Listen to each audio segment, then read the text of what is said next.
중범죄 같아요. 그렇죠. 이 느낌은. 예. 예, 지옥을 보내지 그래 왜?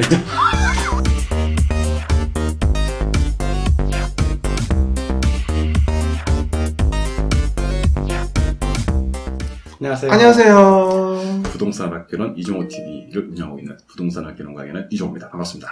안녕하세요. 이상권 공법, 권익공법TV 채널을 운영하는 이상권입니다. 일단 뭐 시작하기 전에 이렇게 구독 아직 안 하신 분들 구독 좀 눌러주시고 좋아요. 그다음 댓글 댓글. 간만에 만나서 뭐 반가워요 이렇게 댓글 좀 남겨주시고. 오랜만에 왔어요. 저도. 예, 그러니까요. 몇 달 만에. 뭐 하셨어요? 뭐 바빴다니까요. 뭐 한다고 바쁘셨어요? 아니 저는 평가서 수업도 하니까 네. 평가서 수업이 4월 24일날 끝나가지고 네. 그거 마무리 정리하고 뭐 특강하고 뭐 자료 준비하고 이러느라고 정신이 하나도 없더라고요. 그죠? 자주 이렇게 그 고딩쌤 찾으시는 분들 엄청나게 많은데 자주 좀 와주세요. 나한테는 전화가 없더라고요. 아, 전화가 없었어요? 2021년 6월 1일부터 달라지는 부동산 정책에 대해서 오늘 크게 한 3가지 줄기 가지고 한번 그쵸. 얘기를 해보도록 할 건데, 일단 기본적으로 6월 1일은 부동산 시장에서는 빅데이라고 한대요. 맞아요. 예, 일단 보유세죠. 보유세 중에서 국세인 종합부동산세와 그쵸.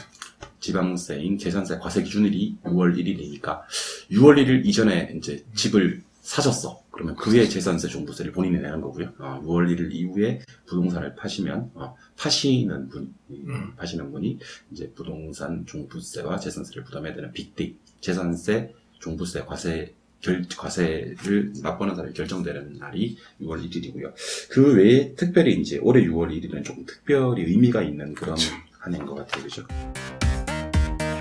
처음으로 시행되는 건데, 사실은 뭐 임대차 3법이 그 사실은 알고 계시겠지만 전월세 상한제 5% 이상 못 올리는 거, 계약갱 신청국과 2+2죠. 그쵸, 2+2 세 번째가 이제 지금 얘기하는 임대차 신고제라고 되어 있습니다. 이 임대차 3법입니다. 3법. 그죠. 그러니까 지금 정부의 완전 뭐 잘하려고 만든 세계 제도죠. 예, 사실 뭐 부작용도 물론 많습니다만 오늘 뭐 그 얘기를 하려고 하는 건 아니고 6월 1일부터 달라지는 게 작년부터 이미 임대차 3법 중 2개법, 전월세 상한제와 2+2 계약갱신청구권제는 시행이 되고 있었고요. 그렇죠. 예, 현재 이제 6월 1일부터 새롭게 진행이 되는 게 임대차 신고제죠. 전월세 신고제. 임대차 신고제도 되고 전월세 신고제도 되고. 그렇죠. 그런데 장차 앞으로 이제 중개하실 분들이 임대차 계약은 뭐 원튼 원하지 않든 무조건 계약 이 주임법 같은 경우 아셔야 되니까 적어도 임대차 3법이 올라가죠. 예, 전월세 상한제, 계약갱신 청구권제, 임대차 신고제가 있다는 걸 모르면 안 되고요. 그렇죠. 이 임대차 신고제가 특히 올해 6월 1일부터 시행이 되고 있다는 거, 시행이 벌써 됐다는 걸 생각을 하셔야 되겠죠. 일단 임대차 신고제가 뭔지부터 한번 얘기를 해주시죠. 일단 계약 체결일부터 임대인은 뭐 30일 이내에 뭐 주택 소재지 시군구의 전월세, 임대차 계약상을 신고하고 신고 시 확정 일조를 자동 부여한다고 자동 부여. 뭐 실제는 뭐 임대인, 뭐 임차인 그리고 뭐 중개업자 다 신고할 수 있다고 합니다. 통상적으로는 그냥 중개업자가 해주겠죠. 예, 우리 보통 이제 주택거래 신고도 중개업자가 그 중개 범위 안에 보통 그렇죠. 넣어서 넣어서 해주니까. 넣어서 해주니까 여러분들이 이제 신고가 된다는 것만 아시면 될 것 같아요. 예. 그리고 뭐 임대차 계약 당사자가 뭐 임대기간, 뭐 임대료 등의 계약 내용을 신고하는데 뭐 봤더니 뭐 6천만 원 보증금 네. 초과하는 경우이거나 월세 30만 원 초과. 그렇죠? 거의 다 해당이 된다고 해요. 그렇죠. 예. 그래서 뭐 신규 갱신계약 모두 임대차 신고를 의무적으로 해야 된다고 뭐 수도권과 광역시, 세종시 등에서라고 얘기를 합니다. 근데 이제 계약 금액의 변동이 없는 갱신계약. 그러니까 그렇죠. 우리가 흔히 얘기하는 뭐 이렇게 묵시적 갱신이 되었다든지, 동일계약 갱신. 동일 계약 갱신이죠. 그때는 신고를 할 필요가 없다는 그렇죠. 거. 예. 그러니까 금액의 변동이 있더라든지 아니면 이제 금액 변동이 없는 계약을 제외한 모든 계약은 일단 신고를 하시는 걸로.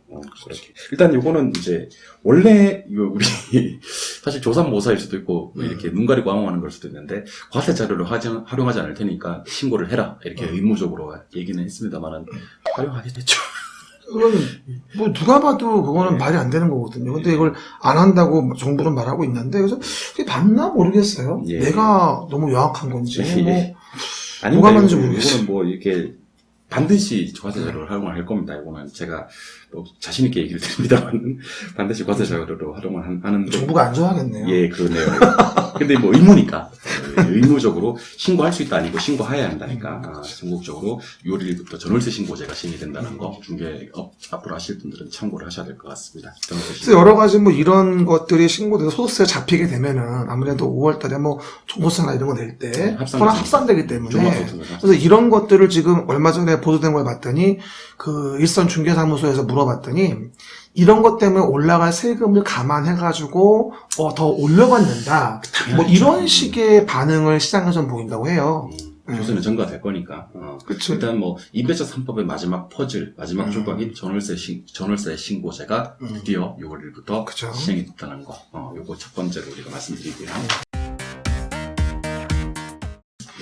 일단 뭐 세율 자체가 뭐 최대치로 본다면 3.2까지였었는데 6%까지. 약간 뭐 구간별로 좀 차이가 있습니다만 그렇죠. 약 2배 정도씩은 좀 더 올랐다. 특히 그렇죠. 다주택자들은 다주택자들은 뭐 물론 2주택이와는 관계 없습니다. 2주택이와는 관계가 없고 3주택 이상이거나 아니면 그렇죠. 조정대상 지역의 2주택자들. 조정대상 지역 2주택자들은 거의 한 2배 가량이 중국세가 그렇죠. 이제 인상이 됐다. 3억 원 이하가 뭐 0.6이었었는데 뭐죠? 1.2% 2배죠. 2배죠. 그리고 뭐 94억 초과 같은 경우는 3.2% 6%. 와, 이게 얼마예요, 이게? 엄청 상당합니다. 2.8%면요. 와, 이게 얼마야, 이게? 90. 물론 과세 기준이 다르겠지만 94. 1억 8천이 얼마야? 94억에 곱하기 5억 6,400. 예. 그 차이점은 차이를 하면은 3%쯤 되는 거니까 그러니까 한 2억 1억 8천? 그쯤 되겠네요, 그렇죠? 그러니까 엄청난 거죠. 엄청난 우유세가. 거죠. 그 정도가 올라가는 거니까. 그러니까 이 웬만하면 버틸 수 없죠. 네, 종부세 인상비였다는 두 번째입니다. 종부세. 1년 미만 보유한 주택이다? 그럼 양도세 기준 40%를 70%. 30% 그러네요. 예. 그리고 뭐 1년 이상 2년 미만 보유했다? 그럼 기본세율 6에서 45인데 이걸 60%로. 단일세율로. 그렇죠. 그리고 규제 지역, 그러니까 뭐 투기 지역이든 투기과열지구든 조정가상 지역이든 다주택자 양도세율이 역시 10%씩 오릅니다. 그래서 2주택자는 10% 추가해서 20%가 되고 3주택 이상이면 기본세율 20%에다가 30%포인트가 추가됩니다. 그러니까 기본세율이 아까도 말씀드렸듯이 6%에서 45%였는데 거기다가 그렇죠. 3주택자는 추가적으로 이제 30% 30%. 추가되니까 아까 최고세율이 6에서 45였으니까 45였지 않습니까? 그렇죠? 거기에서 30%포인트가 추가되니까 75%네. 75%죠. 와, 이거만 1억 남았으면은 7,500원 하는 애 아닙니까? 7,500이 아니죠. 1억에 7,500에 지방소득 10%가 붙거든요. 더 들어가는 거야. 그러니까 82.5%. 어, 82.5%. 그러니까 그러니까 안 파는 거야. 1억에 양도세의 10%를 지방소득세로 내는 건 아시잖아요. 그러니까 75%에 또다시 7.5%가 추가되니까 82.5%가 됩니다. 그러니까 1억의 양도차익이 남았으면 8,250만 원을 양도세로 내야 된다는 거죠. 3주택지 이상들은. 그러니까 증여하는 거죠. 증여하는 거죠. 뇌물이장 이런 거죠. 그래서 6월 1일부터 물론 뭐 다른 제도 뭐 임대사업자 폐지, 등록 임대사업자 그건 다른 영상에서 한번 확인해 보시고요. 이런 이슈들도 있는데 가장 굵직한 사안 세 가지는 아까 말씀드렸듯이 이제 임대차법의 마지막 조각이었던 전월세 신고제, 그렇죠. 예, 두 번째가 종부세 인상, 세 번째가 이제 다주택자 양도세 중과. 한마디로 표현하면 이제 규제를 뭐 이렇게 완화하는 건 하나도 없는 것 같아요. 그죠? 다 세금으로 연결되는 것 같아요. 예. 그러니까 일단 전월세 신고도 어쨌든 세금으로 연결되는 것 같고. 근데 이런 내용도 이렇게 정부가 내는 걸 보다 보면 느끼는 게, 다주택자가 무슨 중범죄 같아요. 그렇죠. 이 느낌은. 예. 지역을 보내지 그래. 안 그래? 이거 참, 너무 재밌나? 빵 터졌어. 제가 좀처럼 이렇게 빵 터지진 않는 사람인데, 우리 약고리쌤 항상 재밌어요, 보면. 좀 오해가 없었으면 좋겠고. 오해는 마시고요. 너무 이게 다주택자분들이 이제 뭐 잘못한 건 사실 없잖아요. 사실은. 근데 돈이 많다는 게 문제인데, 근데 그 부분을 합법하게 걷어가면 되는데, 이렇게 이건 너무 징벌적 과세 아닌가. 맞아. 그런 좀 생각. 심한 사항은 좀 든다는 느낌이 듭니다.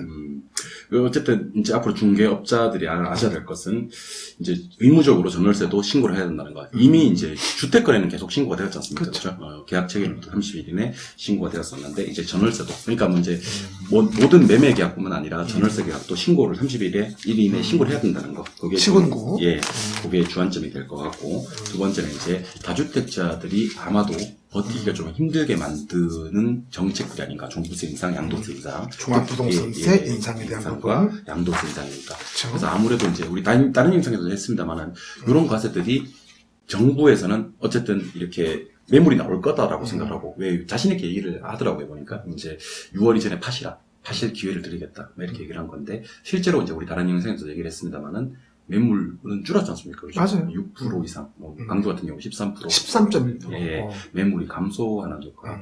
예, 그런 영상도 여기 지금 보시면서 왜 이렇게 세금 이 시리즈로 보시면 재미가 있습니다. 이제 왜 이런 쭉 연결되니까. 예, 정책에도 불구하고 이렇게 매물이 늘지 않는지, 매물이 감소될 수밖에 없는지 그런 영상도 보시면서 한번 이렇게 종합적으로 사고를 한번 해보셨으면 좋겠어요. 예, 그러니까 저희도 이렇게 영상을 준비하면서 이게 사실은 조금 과하다 싶을 정도로 세율이 너무 높아요.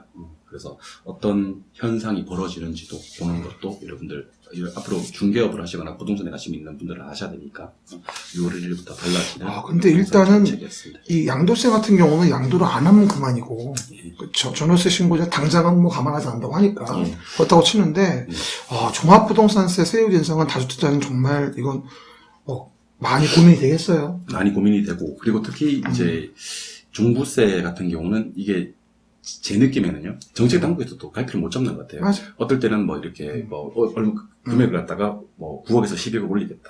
이게 어느 정도의 파급이 올지 예상을 못하는 것 같아요. 그렇죠. 네. 그러니까 자꾸 야권에서 무슨 뭐 무조건 2%만 상위 2%만 내자 어쩌자 이러면서 말 나오는 거 보면은 분명히 확신이 없는 것 같아요. 시뮬레이션이 안 되는 것 같은데 이렇게 겁나게 올리는 거는 이건 정말 전 돈이 많이 나서 많지 않아 관계없지만 이 많으신 분들은 정말 고민 많이 하겠네요. 그리고 이 돈을 이런 생각 들어요. 걷어서 그러면 부동산 정책이나 서민 임대주택 짓는 거 다 쓰는 건지 아니면 이 거드는 국세 이 부분이 어느 쪽으로 흘러 들어가는 건지. 근데 지금 이제 또 우리 국민이 가장 큰 우리 최근 2021년에 가장 큰 이슈가 사실 LH 사태 아닙니까? 맞아요.